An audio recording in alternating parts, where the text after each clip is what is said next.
Good morning, Wetumpka, and thank you for joining us here at WHTV. I'm Kristen Whitlow. And I'm Mabry Calloway. Sophomore class shirts are available for purchase. Orders will be taken until November 15th. Shirt costs are $12 to $15 depending on size. Orders can be placed in Miss Brown's room, room D6. Check out flyers across campus for more information. Any students enrolled in AP classes need to stop by the guidance office to pick up their AP memo and payment plan from Miss Miller. The first payment is due November 15th. If you're in 10th grade or higher and have a passion for service and leadership, then you should look into signing up for Key Club. Sign-ups are outside Miss Ingram's room B5. The deadline is today and dues for Key Club are $25. For those of you that drive over the historic Bibb Graves Bridge frequently, it would be a good idea to plan a different route for this weekend. On November 9th and 10th, the bridge will be closed from 7 a.m. to 8 p.m. for pressure washing. The needed touch-ups on the bridge are planned to be done by Monday, so school traffic should be unaffected by it. This week's Club Spotlight is on Art Club. Here's reporter Ben Wilson. I'm Ben Wilson, and for this week's edition of Club Spotlight, I'm joined by Kaylin from Art. Now tell me, what takes place in Art Club? Well, we do a lot of prepping for ideas of projects that we've got coming up at the moment. We've got some murals planned to paint around the school, and we're also going to be painting later in the year, like after February, the Jasmine Hill iron gates and whatnot. We did the homecoming float, which was we made 100% out of cardboard and, well, not 100%, but and a lot of painting. So Art Club's more than just painting on a canvas. Yeah, it's not solely the painting that we have to do. It's designing, coming up with things. We made some butterfly wings for the kids section of the library. We designed some T-shirts. So it's sometimes canvas, sometimes painting, but it's really not often mixed together. That's really where your standard art classes come in. And in this club, is it all individual work, or is there class/group work in it? It's definitely a lot of group work. The projects tend to be pretty big, with, say, I think the most we had working on the homecoming float at any one time was 15. So it's, for something as small as the homecoming float, it was still a lot of members working on it because, well, deadlines have to be met, and so the more people we generally can get in it, the better.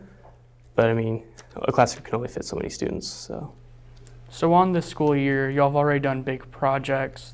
Are there any other projects or events that might be taking place? So like I mentioned, we were doing Jasmine Hill, painting the iron gates.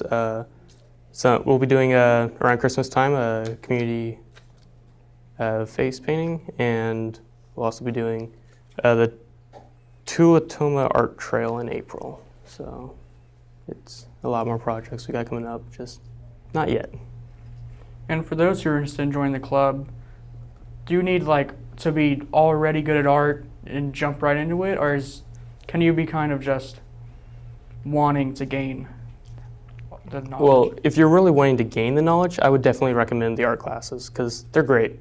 I haven't been here for, except for this year, but the time I've been able to spend in those classes while doing art club work, the work is really intensive and it's definitely helped improve a lot of students. But you should not really get into art club if you're wanting to improve, but you can if you're not a great artist, because then we can put you on something like, concept or just painting, because painting isn't really just drawing, it's like coloring in a coloring book. So.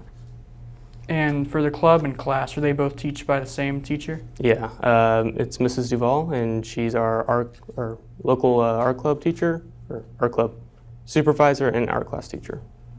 And to get into art club, what does a student need to do to enter their name? At the time, as it currently stands, our ability to join art club has been closed. It's been closed since September, but for next year, anyone that wants to do it would definitely have to have the fees ready and really just be willing to contribute time, because that's the most important thing. And for those who also might be interested, what would you say to them? If you're interested, you guys should just go for it. There's no wrong way to do art, and everyone can improve in it, and that's something that art club, if you really wanted to put the time into it and just inspire yourself or be with people that can inspire you, our club is a great place to be, and you should definitely try and join it. But, I mean, you just have to find the motivation in yourself. Thank you. And back to you guys. Thank you, Ben. Next we go out to Trevor Lewis, who is catching up with Noah Jones, this week's Athlete of the Week. Hello, I'm Trevor with this week's Athlete of the Week, and this week's Athlete of the Week is Noah Jones. Noah, what sport do you play? I play baseball. How long have you been playing baseball? I've been playing baseball since I was about 5, 6 years old. How many days a week do you practice for baseball? We usually go at it every day, but we have like little school practices twice a week, but I usually go at it every day. Do you plan on going to college for baseball? Yeah, I plan on it. I got a top 5 college list right now that I'm interested in. When does baseball season start? February 15th, on a Saturday. Need y'all to be there. Come out and support. And what advice can you give the upcoming freshmen on the baseball team? Enjoy your freshman year and just go hard, because like it goes by really fast, so just enjoy it. Thank you. Thank you, Trevor. Now we go out to Riley Brown for this week's Senior of the Week. I'm Riley Brown, and I'm here with the Senior of the Week. And the Senior of the Week this week is Amelia Nettles. How long have you been going to Wetumpka? I've been going to Wetumpka for 4 years, so this is my 4th year. What are some of the extracurricular activities that you do? I'm involved in band, robotics, theater, and track. What has been your favorite memory that you've made at Wetumpka? My favorite memory so far would have to be rolling to school the night before homecoming with the rest of the seniors. Who's been your favorite teacher? My favorite teacher is Dr. Velarde, because she's the head of robotics, and I'm in robotics, and it's a lot of fun. Is that your favorite class? It is my favorite class. What advice do you have for upcoming freshmen? Some advice I have for the freshmen is to definitely get involved in extracurricular activities and just work on your GPA and make sure it's up. While the Auburn Tigers are off this Saturday, the Crimson Tide looks to take down the top-ranked LSU Tigers at Bryant-Denny Stadium in a game crucial to the future college football playoff. The game will take place at 2:30 on CBS. And speaking of playoffs, our Indians are looking past the regular season and into the postseason, looking to begin their playoff run in a matchup against Bessemer City. This game will be taking place Friday night in Bessemer starting at 7 p.m. Let's go Indians! The football team isn't the only group of Indians headed to state competitions. The cross-country team has made several qualifications for state. The entire boys cross-country team qualified, as well as 4 from the girls team, including Kaylee Key, Elsa Stubbs, Haley Bethea, and Ella Watson. Last weekend, the Theater Guild competed in the District Trumbauer Festival, and their one-act play took home Best in Show. The Wetumpka High School Theater Guild is one of only 13 schools statewide to qualify for the state festival. Congratulations, everyone, and good luck at state. This morning, the school will be hosting its annual Veterans Day program. It celebrates our veterans and those who have sacrificed for our country. Many veterans will be in attendance to be celebrated, and an American flag that was flown over Qatar has been donated by Major Harwell for the program. Make sure to thank a veteran for their service when you see them. This week, on Monday and Tuesday, the Navy Recruiting Command was in the bus parking lot with the Navy Nimitz, a virtual reality recruiting asset.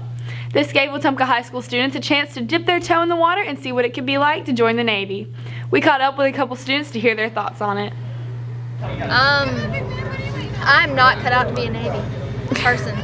I think it was really fun. It puts you through a lot of interesting stuff. It's very modern. The VR was really cool because I've always wanted to do VR. It has made me think of all the opportunities the Navy can give me and stuff. So I think it was overall a really good experience.